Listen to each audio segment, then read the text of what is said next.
Good morning, class. This is our second chapter. The first chapter we have already completed. In that chapter, we learned about the living world. So that included how we decided what is living. We set some criteria for deciding what was living, like for example, the growth, reproduction, metabolism, as well as consciousness, and stimuli. How does a organism reacts to the stimuli that is being given to it, and if the reaction is on its own without the involvement of any other organism, then that thing is called as living. So consciousness was decided as the last criteria for deciding something is living. Then we move on further with the different types of taxons that were categorized based on the relativity or the closeness of the organism that are present in that were species, genus, family, order, class, and so on. The last was the kingdom that was divided into two, the plantae as well as animalia. Then we talk about the taxonomical age. Now this chapter will talk about the biological classification. The classification, what was its importance? Now, biological classification is the scientific procedure of arranging organisms in a hierarchical series of groups and subgroups on the basis of their similarities and dissimilarities. So the important thing was the organism were mainly divided on the basis on how similar are they and how dissimilar were they. So that helped in categorizing the different organisms. As we all know, there is a vast biodiversity present, so as to study them in an easy manner, this was done. So let's start with the classification. The history of classification. The earliest classification was done by Aristotle. He was simple he used some very much simple morphological characters to classify plant into trees, shrubs, and herbs. Basically, the criteria he decided was the length or the complexity of the trees just by the external factors. Then he also divided animals into two groups, those who possessed red blood and those who did not. This was a very simple criteria.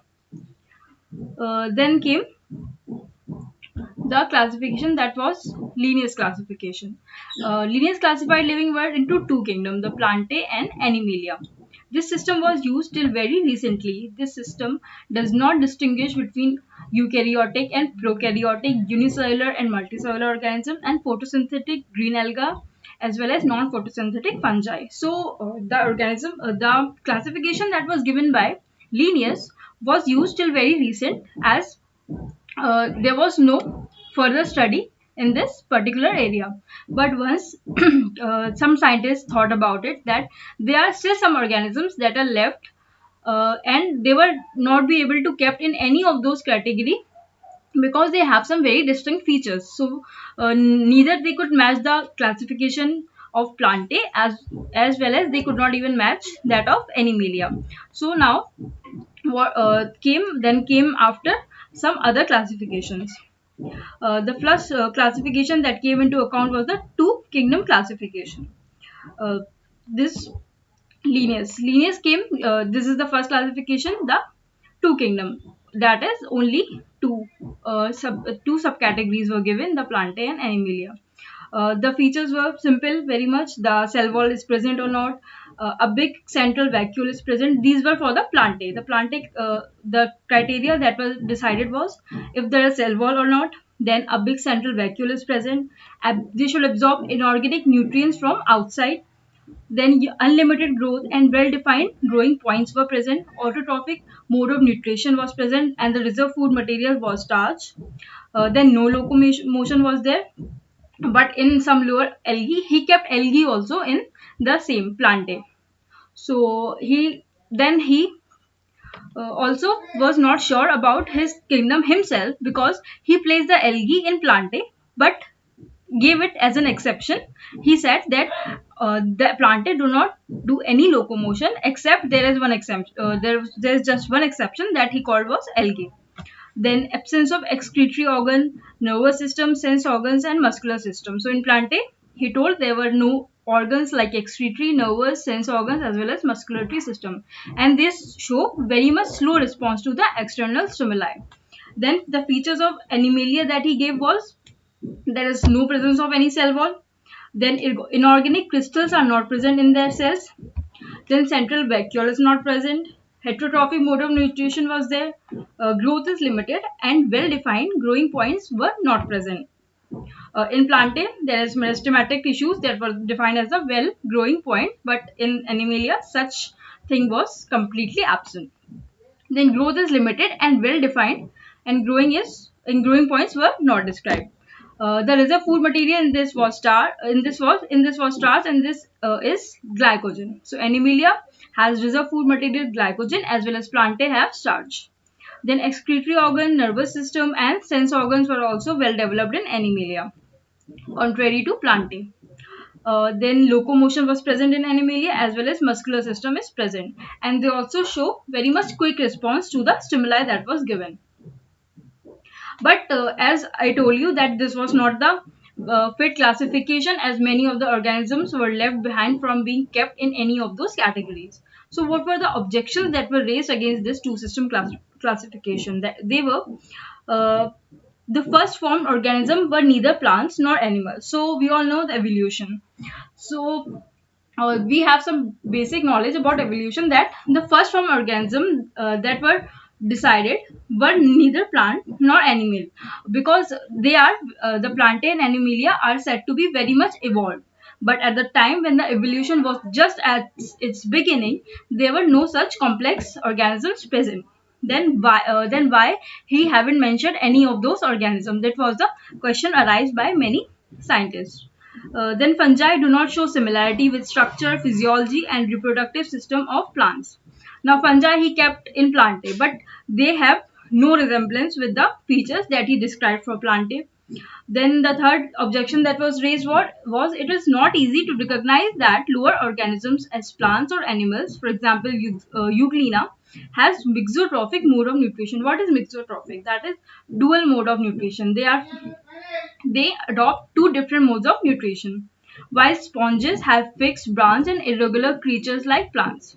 Then the slime molds were also kept in plantae, but slime molds are a group of fungi that are wall-less in vegetative phase and they develop wall in reproductive phase. So they also have dual mode, that is in terms of reproduction. During the process of reproduction, they develop a wall around them, whereas during the vegetative phase, that is the phase in which there is no reproductive growth, the wall was completely absent. So that's why the slime molds could not be placed either in fungi nor in plants. Then the lichens. What are lichens? Lichens are the symbiotic association of an algae and a fungus. Symbiotic association means they are mutually dependent on each other. If one die, the death of other will cause simultaneously. They were also neither resembling plantae or animalia. Then comes the prokaryotes. The prokaryotes are those which are very much primitive and they completely lack the nuclear membrane and a nucleoid is present. So as they have no organized nucleus, they have single envelope organization, absence of spindle apparatus, and meiosis and sexual reproduction. No such thing was found in prokaryotes. Whereas eukaryotes have a well-defined nucleus, they have a double envelope organization, they have spindle apparatus, meiosis was taking place, and sexual reproduction was occurring. As well as viruses. Now the viruses are a very distinct group because they are said to be the connecting link between the living and non-living. They are neither living nor non-living, as when they are replicating or when they are in some host, then only they are living, but outside the body they are dead. So they were also not specified a perfect position. Then came to overcome these flaws, a system came that was the three kingdom classification system. This was the two system classification, then came the three. It was given by Ernest Haeckel in the year 1866. He classified living organisms into three kingdoms that were Plantae, Protista, and Animalia. He included one more, that was Protist. So the new kingdom Protist included all those organisms which lacked the ability of tissue differentiation. So the tissue differentiation ability that were that were some organisms that were lacking this ability. So they were all put in the category that was included new in the three kingdom classification, Protista. So the Protista includes algae, fungi, and protozoans. Later, kingdom Protista was reserved only for unicellular organisms. So there were flaws in this also. The three kingdom classification, the limitations were prokaryotes and eukaryotes would not be separated. They were kept in the same category, but as I told you, they have very much different features. Then the unicellular and multicellular organisms were kept in Protista, and unicellular and multicellular also have completely different features. So this was the problem with the three system classification. Then came four kingdom classification. So four kingdom classification included Monera in addition to Protista, Plantae, and Animalia. Now different four different categories were given, that were Plantae Animalia from the two system classification, Protista from the three system classification, and one more that was included was the Monera.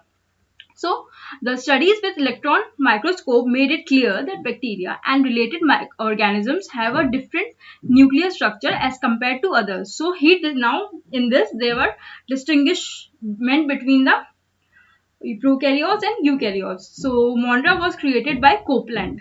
The three system was given by Ernest Haeckel, and this was given by Copeland in the year 1956. Fungi continued to remain with Plantae in this system, but the flaw was again that fungi was not kept in separate kingdom, but it was still included in Plantae, even having so much distinct features. Now came the five kingdom classification. This is now the classification that we are using. So let's discuss this. The five kingdom classification was proposed by R.H. Whittaker in the year 1969. So before this classification came, he included the fungi. Now the fungi has a separate group. He created fungi as a separate kingdom. The main criteria for classification used by Whittaker was the cell structure, modes of nutrition, thallus organization, reproduction, and phylogenetic relations. Now, he used some very much internal and very much important categories or criteria for defining different kingdoms. So, in the first, Aristotle used very much simple criteria, but the five kingdom classification was very advanced. The criteria that were decided were very much peculiar, so that the classification could be very much specific. So what were the merits? Why it is still in existence and why it is so much important? The merits of five kingdom classification are euglena and other transition types, which transition type means that have the ability of living two different lives, dual mode. So the euglena and other transition types which had been included both amongst plants and animalia are given proper place under kingdom Protista. So they were kept under the category Protista. Now fungi. Fungi have their own biochemical, physiological, and structural organization. They have never been related to plants. In this system of classification, now fungi are separately placed. A separate kingdom of prokaryotes includes Monera has been created. Mongrels differ from other organisms in their cellular, reproductive, and physiological organizations. Now you can see that all different organisms which are very much distinct but still kept together, are getting their defined places. Now fungi was separated from the plants, which was not done in the earlier classification. So the five kingdom classification system is based on cellular and the mode of nutrition and complexity of structure. These were the basic factors used in earliest two system class. These were the factors that were not being used in the earliest classification. He was just categorizing the Animalia and Plantae on the basis of the external features. The plant and kingdom and animal kingdoms are more homogeneous than they were in the two system classification. Homogeneous means now they are having some very much same characteristics. Like when he placed fungi and algae all together with Plantae, they were very much distinct. But now the Plantae features that were specified only to plants were placed under one category, and fungi and algae were thrown out of the kingdom that was Plantae. But still, there are some demerits of this system also. The demerits were the animal protozoans have been included in the kingdom Protista, which also includes unicellular plants. They show different modes of nutrition. So animal protozoa show different modes, but still they were kept in the same category, that was protist. Chlorella and Chlamydomonas, though they were unicellular, included under kingdom Plantae. They should have been kept in the Protista. Then Euglena-like organisms and slime molds that have flexible lifestyle were kept as an intermediate kingdom of Protista. Now they were not sharing any feature, that's why they were given an intermediate position, that is in middle of the two systems. The sixth kingdom classification has also came into account, but we have to study the five kingdom classification only. The sixth kingdom classification was given by Carl Bose, a professor in the Department of Microbiology. He studied in the University of Illinois, and it is a very recent because it came in the year 1990 itself. This system is also called as the three-domain system, as it is in the organism are classified into three domains: the archibacteria, then the eubacteria, as well as eukarya. So let's discuss first the kingdom Monera, that is the bacteria. The kingdom Monera includes bacteria. What are bacteria? First discuss this. Bacteria mainly comprises of kingdom Monera. They are the most abundant microorganisms. Live in extreme habitats such as hot springs, deserts, snow, and deep oceans. Many of them even live in other organisms as parasite. So the Monera included bacteria. What are bacteria? The bacteria are simple organisms.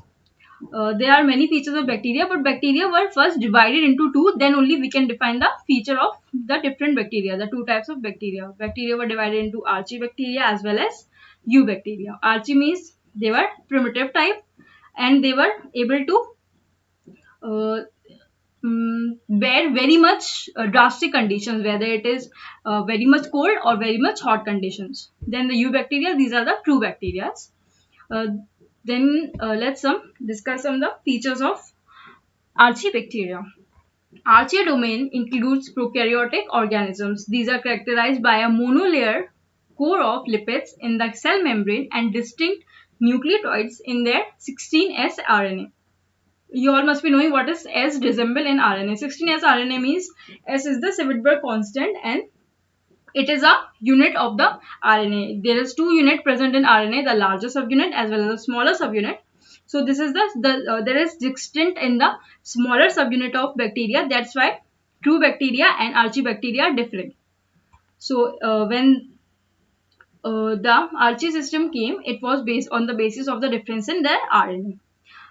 This Archie kingdom, this kingdom includes every prokaryotes that was very early and that live in extreme conditions of the environment. The examples were methanogens which are living in the marshy areas. The halophiles, those are living in salty areas, as well as hot springs, the thermoacidophiles. So the bacteria domain, moving on further, the bacteria. Eubacteria are the true bacteria. So the bacteria domain consists of typical prokaryotes that lack membrane covered cell organelles. There were no membrane covered cell organelles. They were the prokaryotes. No membrane around the nucleus as well as other cell organelles. They do not have a microchambers for separating various metabolic activities. It have also a single kingdom, eubacteria. The eubacteria, the members of this kingdom, have peptidoglycan cell wall. It was made of two different complex polymers, that was NAG and NAM, and acetylglucosamine and N-acetylmuramic acid. The naked DNA is present in the coiled form, and the glycogen is the food reserve. The sap vacuole is not present in this, and 70S ribosomes are present. In that you see that the RNA that was present was the 16S ribosome containing, and in this 70S. The members of this kingdom are bacteria, mycoplasma, actinomycetes, spirochetes, and the cyanobacteria. So let's discuss eukarya. Karya means the karyon words always goes for the nucleus. The domain eukarya contains all the eukaryotes. These living forms are originated by symbiotic association between some archibacteria and eubacteria. So now comes a intermediate class, that was eukarya, which have some features from the archibacteria as well as some features from the eubacteria. So they were lying between the true bacteria as well as the primitive bacteria. So the four kingdoms included were Protista, fungi, plantae, and animalia. So the features were different, and the characteristics that we defined to distinguish them were cell type, the histone were protein that are associated with the DNA, the ribosome size means the S defines the size of the ribosome, that is the Sevedberg constant, 70S as well as 16S in Archie. Then the cell wall composition. The archibacteria, bacteria and eukarya, these three all are different, and the characteristics that define them were these: cell type, histone protein, ribosome size as well as the cell wall composition. Then we'll discuss the structure. These you can see that this is the dividing mycobacterium, and mycoplasma is also coming under this category. So the what are mycoplasma? Mycoplasma are the smallest organisms and they completely lack a cell wall. These are also called as PPLO. What is PPLO now? The pleuropneumonia like organisms that have the ability, as they do not have any defined cell wall, that's why they have the ability to change their shape anytime according to their suitability, and that's why they can survive without oxygen also. And these are pathogenic means as they can survive in any shape, any form. That's why once they enters in the body, they can uh, be a pathogen in our body and cause many serious diseases. Kingdom Protista we'll discuss in the next class. Thank you.